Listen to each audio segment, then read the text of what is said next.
So eto na nga mga sangkay, si Pangulong Bongbong Marcos ay may pasabog ngayon.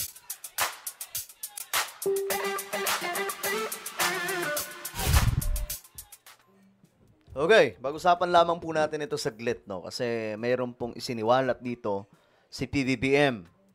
Pag-usapan po natin, anyway, before tayo, guys, magsimula. Sa mga hindi pa po dyan nakakapag-subscribe, at malapit na nga po tayo makarating sa 2 million subscribers.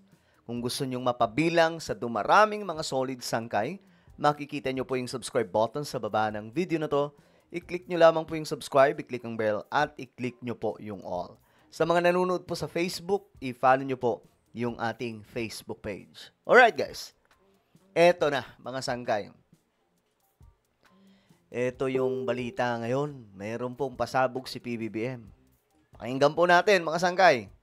Magandang araw po sa inyong lahat. Ito po ay patuloy na aking pagre-report sa taong bayan tungkol sa mga development sa mga kaso hinggil sa mga flood control project na iskandalo. Alam nyo guys, ang napansin ko dito kay PBBM, sobrang sipag. Ito, tingnan po ninyo. Mga sangkay. Hindi ko pala napakita to. Ayan. Ito yung video ngayon. Ngayon, mga sangkay, i-check po natin kung anong ginawa niya ngayong araw. Sobrang sipag. Ito matindi tong ginagawa niya kasi nagre-report siya mga sangkay tungkol dito sa update ng mga korap. Tapos, maliban dyan, nagtatrabaho po siya para po mapabuti ang kabuhayan ng mga Pilipino. Ito mga sangkay, yung trabaho ng ating presidente. Ngayong araw, ito pa rin yung damit niya. Tingnan nyo mga sangkay. Ayan yan yung damit niya. Yan pa rin yung damit niya. Nung pumunta siya sa isang event, ito, sabi dito, ito po ay isang Angat Water Transmission Improvement Project Tunnel number 5. At ayon po dito, mas pinalakas ang daloy ng tubig papunta sa halos 20 million na mga Pilipino sa Metro Manila, Bulacan at mga karatig pang probinsya. So, grabing improvement mga sangkay. Alam nyo, si BBM, lagi po talaga ito nasa labas. Walang araw mga sangkay na wala po siya sa labas. No? Lagi po siyang nandyan mga sangkay, nasa field, mayroon pong inaasikaso, namimigay ng tulong, may pinupuntang proyekto, mga sangkay. Ganyan po kasipag ang ating Pangulo. Okay, so ngayon, well, ito, pakinggan po natin. Ngayong araw, inutasan ko ang DOTR at saka yung CAAP na makipag-ugnayan sa mga kaibigan natin sa Malaysia at saka sa Singapore. Dahil ang mga pag-aari na helicopter at saka aeroplano ay mukhang doon tinatago ni Saldico. Alam nyo, mga sangkay, ang hindi siguro na dito ni Zaldico, ang hindi po nila nalalaman na ang mga Marcos ay matindi ang impluensya sa international. Baka nakakalimutan nila na ang isang Marcos, mga sangkay, may malupit na influence pagdating po sa international. Kaya ngayon, ano sabi ni PBBM? Ulitin natin. Siya po ay nakikipag-ugnayan daw, mga sangkay. Flood control project na iskandalo. Ngayong araw, inutasan ko ang DOTR at saka yung CAAP na makipag-ugnayan sa mga kaibigan natin sa Malaysia at saka sa Singapore. Malaysia at Singapore. Dahil ang mga pag-aari na helicopter at saka aeroplano ay mukhang doon tinatago ni Saldico. Diba? Nakakuha na po sila mga sangkay ngayon ng kumbaga kaalaman kung nasaan nga ba itong mga ni Saldico, itong pambihira, mga luxury air assets. Isipin nyo mga sangkay, 4 billion ang halaga ng kabuuhan mga sangkay. Ang lupit na itakas pa po niya sa Pilipinas yon. At nakarehistro po ito sa kanyang kumpanya na tinatawag na Misbis Aviation and Development Corporation. Grabe, no? Sana all! Sana all, ganyan po kayaman, pambihira. Ngunit nagkaroon na ng freeze order. May freeze order na. Ang AMLAC, kaya lahat ng galaw at disposisyon ng mga aircraft na ito ay lalong-lalo na ngayon ay ipinagbabawal. Ipinagbabawal. Naku, paano na yung saldi ko? Paano na yung, ito pa naman yung hiling ni saldi ko, mga sangkay. Nakakatawa.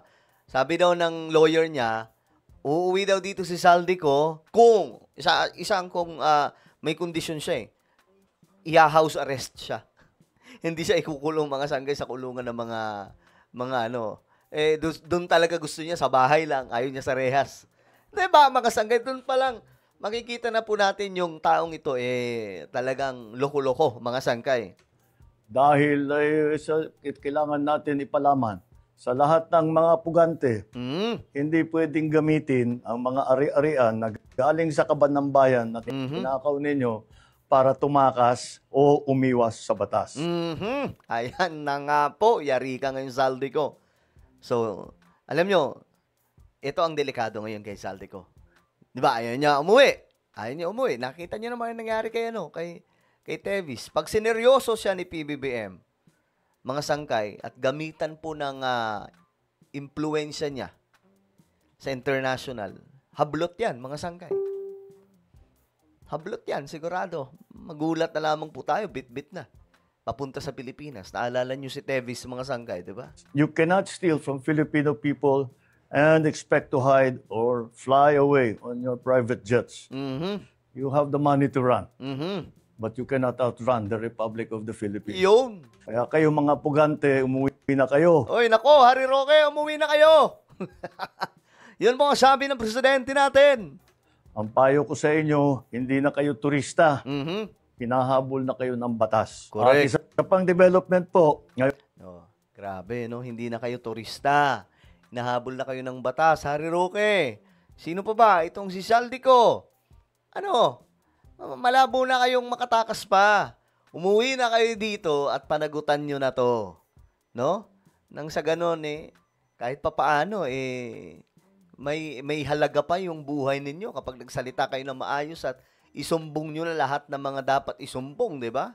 ngayong araw din, kinonfirma ng DOJ na si Henry Alcantara ay nagbalik na ng 110 million. Yan po yung pinaka-good news talaga. Napag-usapan na po natin to. Nagbalik ng 110 million. First time yon, mga sangkay, na may pangulo na nakapagpabalik sa mga buhayang ito ng milyon-milyon na pera. Marami po ito, mga sangkay. Ang susunod, si Alcantara pa lamang po ito. Sa gobyerno at sa loob ng 2 linggo ay magbabalik pa ng 200 milyon. Sa next 2 weeks, may ibabalik pang tig 100 million. So, 2 milyon, mga sangkay. 200 milyon. Tama ba pagkakaintindi natin, mga sangkay? 110 million 110 sa million. gobyerno at sa loob ng 2 linggo Sa loob ng 2 weeks, ay magbabalik pa ng ng 200 milyon. ng 200 milyon. Kasi bahagi po yun, mga sangkay, ng kumbaga, gusto mo mag-cooperate sa government, gusto mo magsalita na, then dapat makipagtulungan ka sa gobyerno. Paano ka makikipagtulungan sa gobyerno? Sabihin mo ang tama, paano mapagkakatiwalaan ka ng gobyerno na nagsasabi ka ng tama, at magiging honest ka na, ibalik mo yung mga ninakaw mo. O ayan, mga sangkay, binabalik na po nila ngayon. Grabe. This government intends to bring back every peso, every asset, every person responsible and return it to the Filipino people. Maraming salamat po. Magandang araw po sa inyo lahat. Ayan na, mga sangkay. Yan po yung pasabog ng ating presidente. Ano po ang inyong opinion, mga sangkay? Comment down below. Ako, yari ka. So, sisikip na yung ginagalawan mo, Saldi ko. Meron po tayong YouTube channel, Sangkay Revelation. Hanapin niyo po ito ngayon sa YouTube. Kapag nakita niyo na, i-click niyo po yung subscribe, i-click ang bell, at i-click niyo po yung all. Ako na po ay magpapaalam. Mag-ingat pong lahat. God bless everyone.